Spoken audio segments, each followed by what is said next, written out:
വെടുപ്പില്ലാത്ത, പ്രത്യേകിച്ച് ഓല ഷെഡോ ഷീറ്റിട്ടതോ ആയ കെട്ടിടവും വെള്ള ബോർഡിലെ കറുത്ത അക്ഷരത്തിലുള്ള ബോർഡുകളുമായി സാധാരണ കാണാറുള്ള കള്ള് ഷാപ്പുകളുടെ രൂപവും ഭാവവും ഇനി മാറും. കള്ള് ഷാപ്പുകളുടെ നിലവാരം മെച്ചപ്പെടുത്താനുള്ള നിർദ്ദേശങ്ങൾ സർക്കാരിന്റെ പുതിയ മദ്യനയത്തിൽ ഉൾപ്പെടും.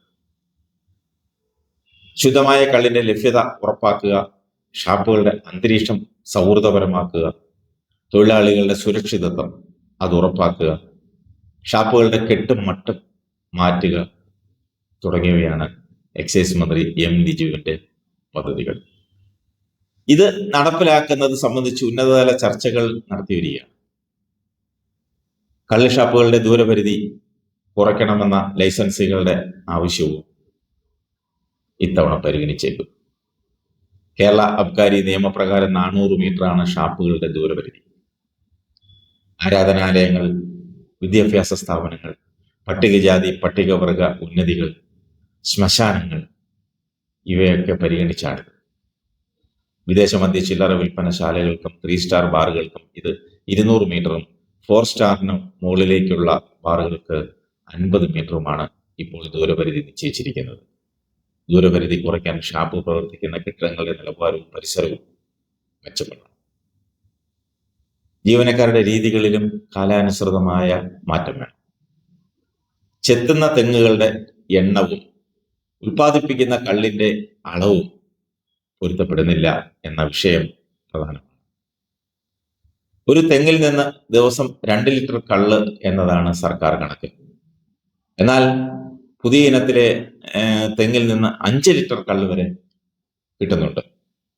ഷാപ്പിൽ സർക്കാർ നിശ്ചയിച്ചിട്ടുള്ള അളവിൽ കൂടുതൽ കള്ള് കണ്ടെത്തിയാൽ ശിക്ഷാർഹമാണ്, അവർക്ക് പിഴയിടും. അതിനാൽ ഈ അനുപാതം പുതുക്കി നിശ്ചയിക്കണമെന്നാണ് ലൈസൻസുകളുടെ മറ്റൊരാവശ്യം. കണ്ണൂർ, തിരുവനന്തപുരം ഒഴികെയുള്ള മറ്റ് ജില്ലകളിൽ ചിറ്റൂരിലെ തോപ്പുകളിൽ നിന്നാണ് കള്ളെത്തുന്നത്.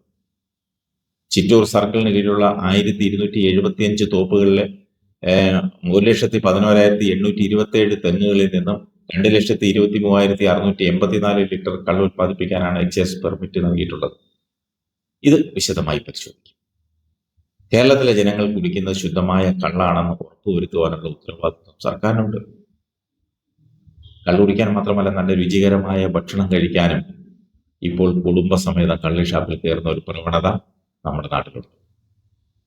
പണ്ടൊക്കെ കള്ളും ചാരായവും ഉണ്ടായിരുന്നപ്പോൾ കള്ളും ചാരായവും കുടിക്കാനാണ് ആളുകൾ ഷാപ്പിൽ കയറിയിരുന്നത്.